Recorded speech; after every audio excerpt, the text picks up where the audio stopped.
Bismillahirrahmanirrahim. Assalamu alaikum, ladies and gentlemen. Today we'll study a very important critique of Ustaz Amin Ahsan Islahi, which he has presented on some of the narratives which depict that the Prophet ﷺ remained under a magical spell for some time, and it is stated that this magical spell was actually cast on him by some Jews, and Surah Falak, which is the second last surah of the Quran, was actually taught to him as an antidote to this. It was taught to him as an antidote to this magical spell which the Jews had cast on him.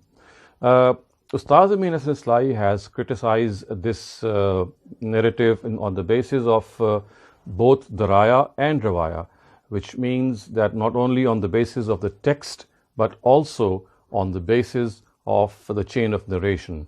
So first of all, he has said that as far as the text of the narrative is concerned, it is claimed that the Prophet would actually remained in this state for 6 months.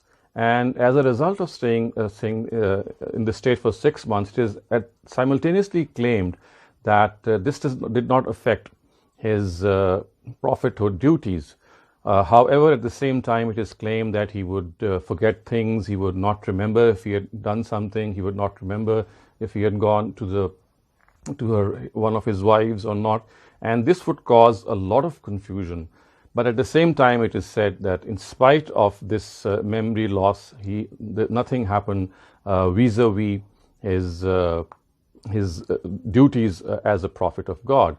Ustaz Amin Ahsan Islahi says that this cannot be accepted at all because, first of all, if this situation remained for 6 months, then how can it be accepted that some of his duties as a prophet of God he was not able to discharge? For example, Wahi came to him, divine revelation came to him, and if he was in this state of forgetfulness, how can we rule out the fact that he actually forgot something in this regard and was not able to dictate it to his companions, or he maybe failed to communicate some of the messages to some of his companions?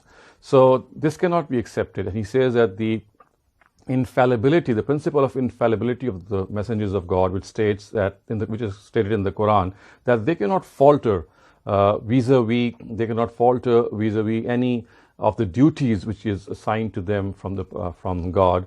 So he says that it is not acceptable at all. In fact, he says that if one of the narratives which is in Bukhari is deliberated upon, it says that actually what happened was that one day, perhaps, as the words are, one fine day or one night, the Prophet prayed and prayed and prayed, and that actually was totally something which dissipated whatever had come over him, which exactly something as if it was a very, very temporary effect for maybe a couple of minutes, much like what happened to Moses in his own times, when Moses sallallahu alaihi wasallam himself thought that the ropes were snakes. So it was such a very temporary feeling. So the first thing, the point which Ustaz makes is that the principles of the Raya, the principle of the infallibility of the Prophet of God, tell us that this couldn't have happened for 6 months, and if it had happened, and it cannot be ruled out, as people very simplistically say in a very simple way, that this happened to some of his routines, but it did not affect his prophethood duties. This cannot be accepted at all.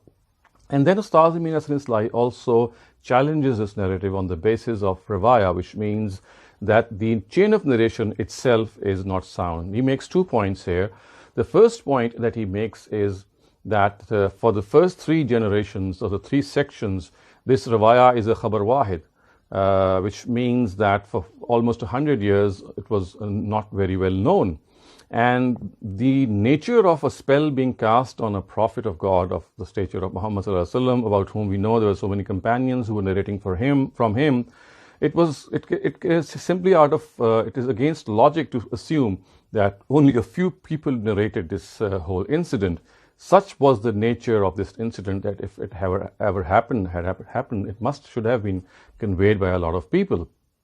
And then he says that in one of the narratives, and it is also clear that Sufyan ibn Uyayna, a famous narrator, says that he heard this narrative for the first time from Ibn Jurayj, which again casts doubt on the chain of narration of the narrative.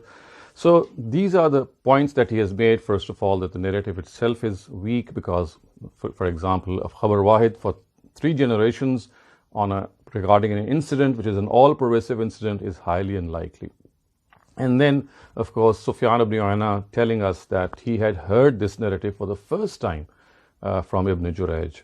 And another point which Ustaz has made in this regard is that he has also said that the Muhaddisun of the Sihah, the 6 canonical collections, have not mentioned this incident as a Shan-e-Nuzul or occasion of revelation for Surah Falaq, which of course means that it is the handiwork of later people. They have made this as a Shan-e-Nuzul.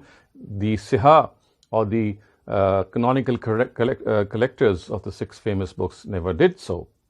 And finally, Ustaz Amin Ahsan Islahi, to top all these points, makes this fact that the Shan-e-Nuzul or occasion of revelation of a surah has to be ascertained from within the text of the surah and not outside it.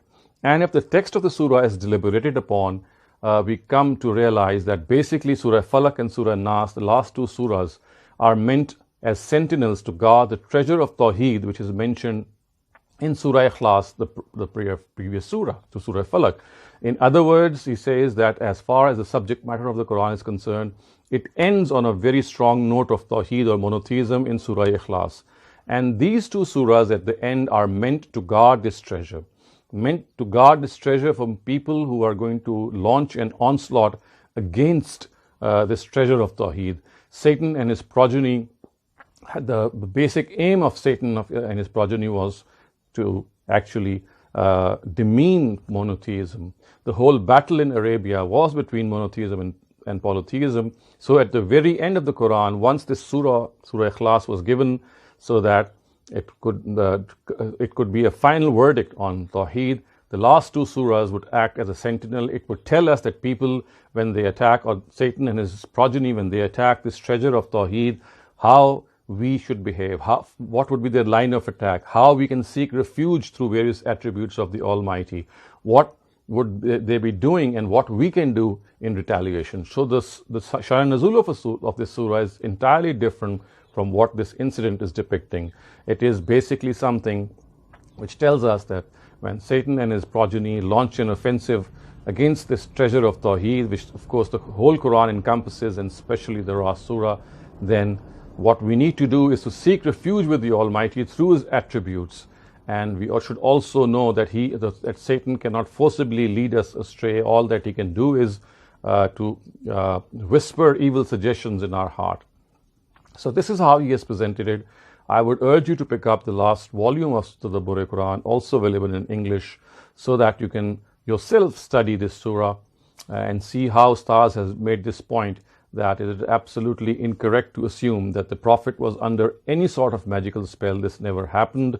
All that can best be said is that for a very temporary moment, he might have experienced some mental tension or mental effect, which actually went away after he prayed, much like what happened to Moses when he thought that the ropes in front of him were snakes, and that was something very momentary.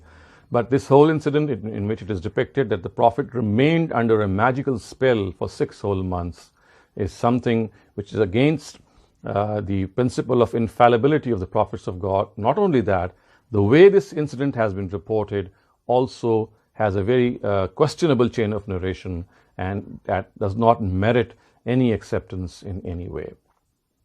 أقول قولي هذا واستغفر الله لي ولكم ولسائر المسلمين والمسلمات.